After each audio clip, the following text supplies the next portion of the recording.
I can imagine that would take somebody like you that knows really a lot about cars and warranties and that sort of stuff. And for me, the car side of it's kind of not easy, but the car side of it I'm comfortable with. For me, it's the contract side of it because there's so many various contracts. And then, kind of the best type of contract you can get is what's called an exclusionary contract. So that contract lists what they don't cover, everything else they do cover. So, and for me, I've got to pay attention to which contract that vehicle has to understand what all so we do cover. One contract would cover the light bulb, where the other one covers. Yeah, the other one just covers powertrain. Yeah. And that's, and for me, I've got copies of all the different contracts on my screen, on a tab on my screen where I can quickly pull them up and read, what the shop's calling in to get repaired and under the warranty, and what the level of coverage. Yeah, we don't call it a warranty; we just call it a contract. I see, because it's really a contract between us and the owner of the contract. The dealership is just the mediator for, and it doesn't even have to be a dealership; it can be an independent shop. They're just the ones who do the physical repairs, but everything still comes to us. Yeah, I'm extremely impressed with. And you were telling me that you also have a lot of your guys that you have worked with throughout the years that are now working for this company. And very much surprised me because when I first went on back in early February, they sent out an email and says, "Hey, everybody, welcome the noob." And I was the noob. And next thing I know, I'm getting all these messages from people I've known through the years, some of them 20 and 30 years that are now working for this company. And, hey, what's going on? And, I've been here, 3, 4, 5 years. And, whether it was people from my days with BG or with GM, some of the people. Really? Yeah. So it goes back that far. Mm-hmm. It's interesting. And all of them obviously in the car business. Yeah. Usually in the service department. Usually they were, as I look back on them, a lot of them were either service advisors, technicians, a couple of extremely, my opinion, very high-level shop foremans are now adjusters for this company. Very interesting. And that's what the company wants, is they want people with a technical mind that understand the car and understand, that's why they chose the shop foremans. I think it's kind of why they chose me.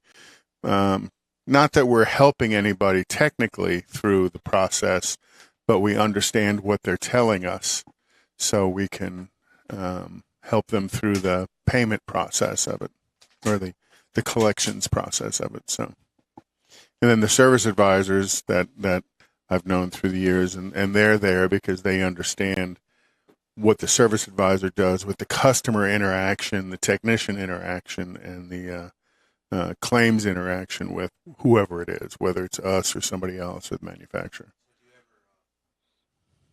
I'm sorry, Jeffrey. Okay, do you ever call anybody and ask them to talk about their car warranty? No, I do outbound calls, but I am not that call.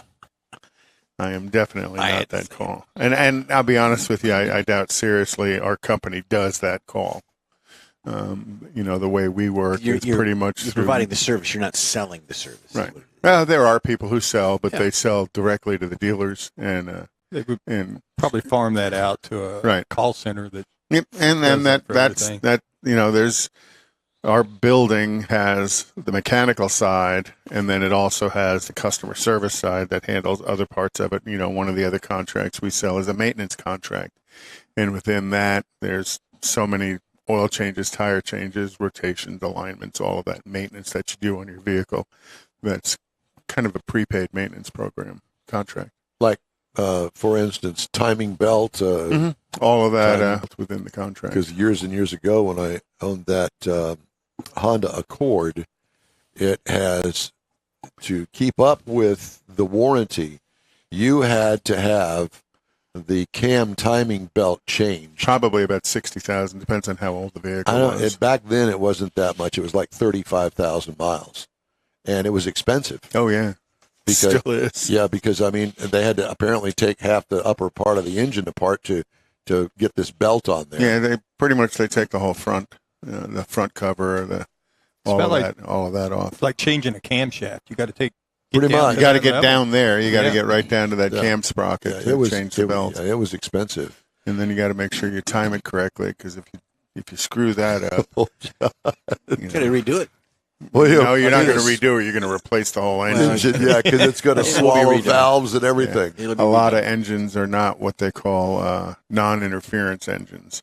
You know, if a timing belt goes out in an interference engine, the interference is the pistons hit the open The valves. guy working on it. And then in a non-interference engine, the pistons don't ever reach the valves. So depending on, who the manufacturer is and who the designer is, we'll talk a little bit about that in my corner at the end of the day about kind of, for its day, a revolutionary engine in the industry. Those that are intertwined, that if the piston is up at the top, you don't want that valve. The valve would interfere with it. Yes. Yeah, that is not the school that I grew up in. No, and domestics typically are non-interference engines. Right. It's the imports that tend to be more interference than anything else. Are most of the domestics still running cam chain? Domestics tend to run more chains than belts. Imports actually have switched to chains, but there's still quite a bit of belts out there. With the interference, you say they're mostly imports. Is that because of the higher RPMs? To a degree, I think it's just a design thing. They're trying to run a higher compression, and the higher compression means the taller the piston is in the combustion chamber, so that opportunity to interfere with the open valve grows greatly. They're squeezing that. Oh yeah, you got to look. Back in the late '60s, early '70s, some of the GM vehicles had 11 and 12 to 1 compression. Yes. Some of the ultimate high horsepower stuff. They're back to that today. Seeing 11 and a half to 1 compression is not unusual. Especially with the turbocharged engines. Well, yeah, especially with the GDI, the gasoline direct injected engines. Turbocharging, you're actually going to run a lower compression because you're going to stuff more air in there with the turbo or Right. the supercharger. Right. So normally you don't go with But that in itself raises the compression. Yeah, well, yeah, because you're just stuffing more Right. air in there. But that doesn't necessarily, if anything, that's going to lower the piston. So they want a lower compression because they can fit more air in there to make it go bang. Because ultimately, an engine's an air pump. Air in, fuel in, light it with something, and it goes bang. The louder the bang, the faster it pushes the piston down, the more power it makes. Kind of like a top fuel engine in drag racing. Exactly. Well, Yeah, and that's a big bang. I was going to say, but those are probably, 11, 12, 13 to 1 compression. And that's how it all started, too, with the Big Bang. The Big Bang. And then, top fuelers, and I don't know personal experience, but just what I listened to and what I've read, is they will adjust the compression of that engine with the thickness of the head gasket. Correct. And that will adjust the compression of the engine enough based on what the ambient environment is, the altitude, the water grains, the how much oxygen's available, which is why Baytown was always such a great track to come to, because